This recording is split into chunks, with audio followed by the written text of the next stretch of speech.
Hindi ako natatakot mag-bike mag-isa. Mula sa simpleng pagpunta sa mall o kaya kahit yung isang matinding 200 kilometer bike ride, confident akong gawin yun ng solo. Pero sa mga pagkakataon na mag-isa ako, may mga experiences na kine-question ko yung sarili ko kung bakit ko ba nagawa yun, bakit ko ginawa yung nakakabang experience, at minsan, napapatanong ako, buhay pa ba talaga ako? Let me tell you a horror bike story na na-experience ko last year. This is Lester Babiera and you are listening to Tambike Session, an anima podcast. Naisipan kong gawin tong episode na to as a crossover sa content na ginagawa ko sa aking personal TikTok account. Madaming nagre-request doon na gumawa ako ng podcast episode about horror stories or at least mga nakakatakot na experiences ko habang nasa bisikleta. And since I'm celebrating a milestone, share ko lang, I just hit 1 million followers sa TikTok. Why not pagbigyan natin yung request nila? Sobrang nakakatuwa yung milestone na yun. And at the same time, nakaka-inspire gumawa ng more content to tell more stories. Story time ng mga horror and fun content yung ginagawa ko doon. And lagi lang ako nagkikwento. Isa sa mga bagay na nami-miss ko talaga ay yung mga more adventurous rides. Usually kasi puro ako bike commutes dahil sobrang na-occupy yung oras ko ng trabaho. From time to time, kapag may free days ako, tambike lang ako sa nearby coffee shops with friends. Sa sobrang pagod ko from work and other commitments, mas pinipili ko na lang mag-bike nearby than going to far places and hit more kilometers sa Strava.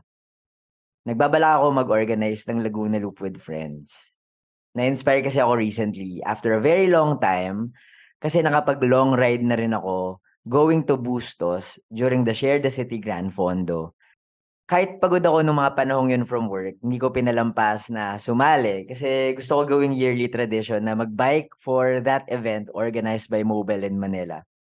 Sa ride na yon, napag-usapan namin ng iba naming friends yung Laguna Loop. At sabi ko, gawin namin kasi nagawa ko na and ako na yung magli-lead. 229 kilometers in total yung nagawa kong distance when I did it last December for the Rafa 500. Tapos nagawa ko pa yun ng solo. Masasabi ko na hindi madali yung Laguna Loop. Pero masaya naman. Sobrang nag-enjoy ako. Inabot ako ng almost 21 hours sa labas mula sa pag-alis ko ng bahay ng 4 a.m. with a flat tire hanggang sa nakauwi ako ng 1 a.m. na laspag. Pero to be fair, hindi naman ako super bonk level na tipong kailangan ko ng ma-ospital. Pero hindi ako makapaniwala na buhay pa ako pagkatapos nung masalimuot na night ride. Ang tanong, natapos ko nga yung Laguna Loop, pero tinapos ba ako nito? Story time! Ang lakas ng loob ko na gawin yung reverse Laguna Loop. It means na nagsimula ako na i-cover ko muna yung Laguna area, tapos matatapos ako sa Rizal bago makauwi ng bahay. Ang plan ko, umalis ng bahay ng 4 a.m. at matapos by 5 p.m. Ang confident ko lang na magagawa ko yon, pero that's far from reality. Hindi nangyari yon. Dahil masyado akong naging relax, ang dami kong hininto ang cafes. Actually, nagduyan-duyan pa ako sa border dun sa Laguna at Rizal. Nagpa-picture pa ako sa isang manok dun sa may Laguna, Dubai. Pero that's a different story. In short, bago ako dumating sa Halhala sa may Rizal, magdidilim na at meron pa akong 80 kilometers na kailangan bunuin bago makauwi ng bahay. Imagine, 80 kilometers sa dilim at dadaan ako sa lugar na hindi ako familiar, tapos mag-isa pa ako nun. Bakit ko ba ginawa 'to mag-isa? I was supposed to be with friends. Apat kami dapat na magla-Laguna Loop for Rafa 500. Pero mga 2 days before the ride, nag-back out yung tatlo. Pero dahil competitive ako, sabi ko, "Sige, gagawin ko 'yan. Sige, tatapusin ko 'yan mag-isa." At kailangan ko talagang matapos din yung Rafa 500. Ito yung challenge every end of the year na kailangan maka-complete ka ng 500 kilometers in a span of 1 week, from Christmas Eve to New Year's Eve. So sabi ko, 200 kilometers Laguna Loop, yun yung perfect para matapos ko yung challenge. Back to the story. So, dahil rock and roll lang akong tao, ginusto ko naman talaga yon. And I live for adventures. So, sige, fight, laban. Nagpaka-main character pa ako dun sa Hala-Hala sa Rizal na nag-earphones ako, nagpatugtog ako ng mga madadramang kanta, tapos kunwari reflect ako sa life, ganyan. Kasi year-end yun, di ba? Tapos ang ganda rin kasi nung lugar. Konti lang yung kotse, ang ganda nung kalsada, tapos ang daming puno, mahangin. Pero nung dumilim na, wala na akong makitang view. Pero okay lang yun kasi meron pa rin naman akong dalang ilaw. Meron akong front light tsaka backlight. Pero yung batteries ng ilaw ko, nagamit ko na nung madaling araw mula bahay to Laguna. So hindi siya 100%. Tapos hindi ko naman inexpect na gagamitin ko pa yung ilaw ko at the end of my trip. Kasi nga 'di ba yung expectation ko noon 5 PM dapat nakauwi na ako sa bahay. Hindi pa ako nakakakalahati nun sa Hala-Hala, naubos na yung power ng front light ko. Pero yung likod okey pa naman. Pero yung front light ko importante kasi siya. Kailangan ko yun dahil hindi ko na masyadong makita kung ano yung nasa harapan ko dahil walang street lights dun sa Hala-Hala. Imagine, probinsya, tapos liblib na lugar. So, isang pave road, tapos puro mga palayan, puro gubat, ganyan yung dinadaanan ko. Di ang daming ngang puno dun, 'di ba? So, ang daming pumapasok sa isip ko kasi tahimik, tapos ako lang mag-isa na parang iniisip ko, what if biglang may magpakitang white lady o kaya merong aswang na lumilipad, ganyan. So, may mga gano'ng thoughts sa utak ko na wala na yung drama-drama main character effect. Naging horror story na bigla yung nasa utak ko. Pero siyempre, parang iniisip ko na lang, happy thoughts, happy thoughts, happy thoughts. Pero wala, pumapasok pa din sa isip ko na what if merong multo, what if merong aswang. Tapos yun, biglang nawala yung ilaw ko. So, na-force ako to bike sa unpaved shoulder. So, nagba-bike ako na lubak-lubak yung kalsada. Buti na lang medyo wide yung tires ko. Pero nakakatakot pa din kasi minsan may mga ugat-ugat ng puno, kaya medyo tricky na pwede akong sumemplang. Ayoko kasi dun sa main road. Kasi minsan may mga mabibilis na sasakyan and siyempre safety first, 'di ba? Sobrang bagal ko nun dahil dapat careful ako. Pero kapag may paparating na tricycle or motor, bubuelo na ako na bumalik sa main road tapos raratrat ako kasabay ng pace nung driver para lang makasabay ako dun sa ilaw nung sasakyan niya. Siyempre hindi yun magtatagal kasi mas mabilis yung motor kaysa sa legs ko na buong araw na pumapadyak. Pero ginawa ko pa rin yun para at least kahit papaano bumilis-bilis yung pace ko. Nung oras na yun, kine-question ko na yung mga desisyon ko sa buhay. But at the same time, parang I feel very competitive na tapusin yung ruta. Nung dumating na ako sa town proper ng Hala-Hala, medyo mainit na yung ulo ko kasi nga stress na talaga ako na ano ba 'tong ginagawa ko sa buhay ko, bakit kasi ang dami ko pang tambay na ginawa nung may araw pa. Tapos meron akong nakitang convenience store. So, ang ginawa ko, para lumamig-lamig lang yung ulo ko ng konti, trinit ko yung sarili ko ng mga chocolate na hindi ko basta-bastang binibili sa convenience, kasi ang mahal dun. Pero sige, sabi ko, deserve ko 'to, I need to cool myself down and para lang ngayon maging happy ako kahit papaano. So, sa sobrang pagod ko nga nakalimutan ko pang i-lock yung bike ko. So, napapraning pa ako bigla na habang binabayaran ko yung chocolates baka biglang may tumangay ng bike ko. Pero buti safe naman dun sa Hala-Hala. Meron din akong dinaanan na bike shop, buti na lang. Tapos nakabili ako ng front lights, finally. Para para safe, 'di ba? Naalala ko nga, nung binibili ko yung front lights, tinatanong ako nung tindero saan ako galing, saan pa ako pupunta, tapos medyo ginudge pa niya ako na bakit ginagawa yung Laguna Loop. Feeling niya siguro baliw-baliw ako for doing this challenge. Pero wala rock and roll lang tayo. So, in any case, nagamit ko naman yung ilaw, pero namatay din yun siguro mga after 15 minutes kasi hindi pala siya naka-charge. Oo nga naman, 'di ba? Yung next kong dinaanan after Hala-Hala, yung Pililla, yung town ng Pililla. Medyo same situation yung long Hala-Hala stretch na walang streetlights, tapos may gravel shoulders. Pero yung Pililla na yun, palusong siya. So downhill.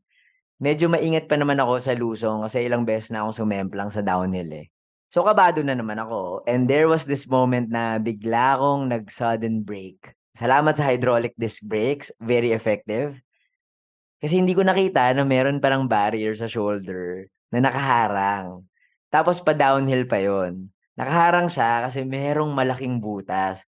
So if ever hindi ko yun nakita, tas dire-diretso ako, babangga ako sa barrier, tapos masushoot ako dun sa butas. So baka katapusan ko na yon. Medyo nakakatakot. Pero laban lang. Buti na lang naka-brake ako. Tapos sa sobrang lakas ng impact, naramdaman ko yung sakit sa ribs ko, sa may bandang chest. So, for a few minutes, nagpepedal ako na ang sakit ng chest ko. Parang saya, 'di ba? Pero again, laban lang, competitive tayo. Pagdating ko ulit sa isang convenience store, malapit dun sa may Pisong Kape, medyo sikat na spot siya sa may Pililya. Sabi ko, okay, bibili na ako ng flashlight. Hindi na siya bike light flashlight na. So kahit labag sa loob ko, bumili ako ng flashlight. Medyo masakit pa yun sa puso at sa bulsa. Kasi yung available na flashlight dun sa convenience store na yun, ang mahal. Parang 700 pesos. Kasama na yung batteries. Pero sige, ilaban natin to. 700 pesos for safety. Ano ba naman yung 700, diba? Kaysa ma-hospital ako, maaksidente, or wag naman sana mamatay.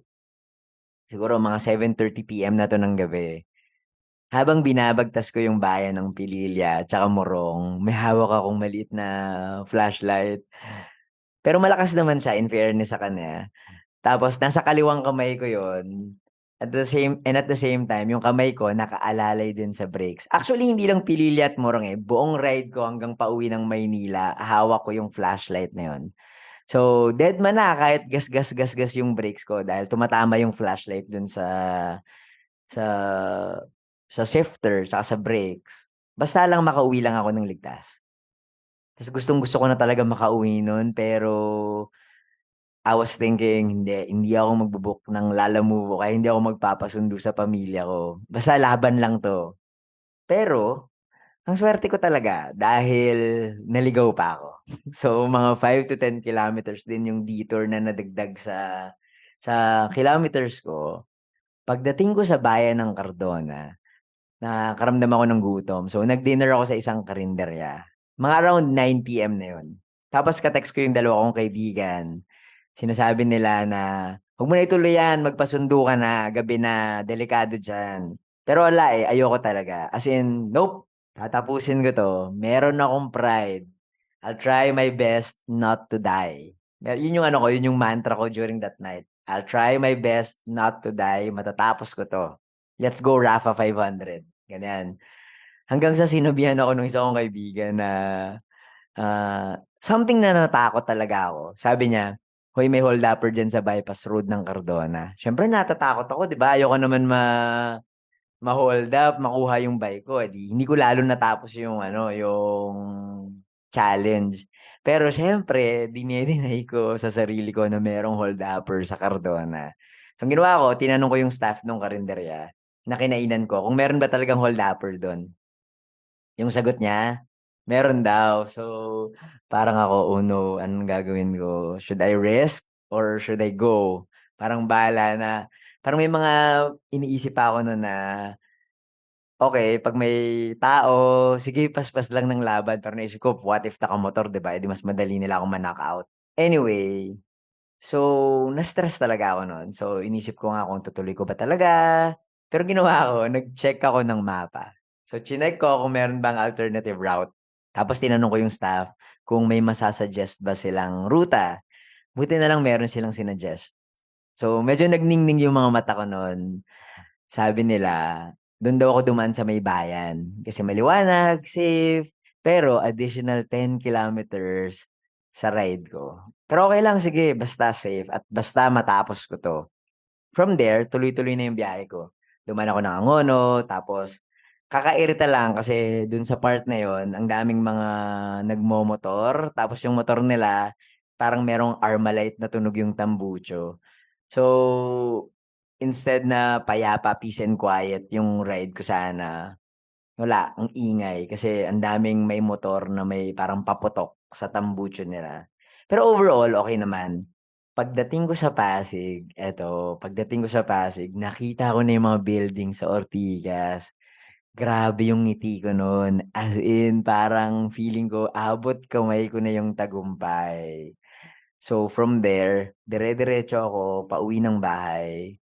At sobrang pagdating ko dun sa parking area where I park my bike, parang, alam mo yun, ang lakas ng fulfillment na nararamdaman ko. Nakauwi ako mga around 1 AM. Kasi hindi ako makapaniwala na natapos ko yung Laguna Loop ng solo. 229 kilometers, 21 hours. Incredible story to tell. Adventure na hindi ko makakalimutan. Pero overall, kahit may mga stressful moments, I had fun. So, hindi ko pinagsisisihan na ginawa ko yon. And happy ako na yung decision ko na mag-push through. Marami nagtatanong, babalik pa ba ako at gagawin ko ba yung Laguna Loop? Of course, yes. Pero baka hindi ko na yun gawin ng solo ulit. Or, let's see. Pero as of now, hindi ko siya gagawin ng solo. Kaya excited na ako mag-organize ng ride with friends papunta sa Laguna Loop. Bubudulin ko sila doon talaga. Feeling ko, I'll make wiser decisions this time. Kasi meron na akong responsibilities, which are my friends. And definitely, I'll have more fun, more memories, and more stories to tell. Ayun, maraming salamat sa pakikinig ng storytime ko. Ang aking Laguna Loop storytime. Mag-share din naman kayo ng mga wild rides nyo. Tag nyo ako sa personal Instagram ko or sa First Bike Ride. So, at Buji Babiera or at First Bike Ride. Again, thank you very much for listening and sana nag-enjoy kayo dun sa Laguna Loop Storytime ko at magkwentuhan ulit tayo sa susunod na episode ng Tambay Session.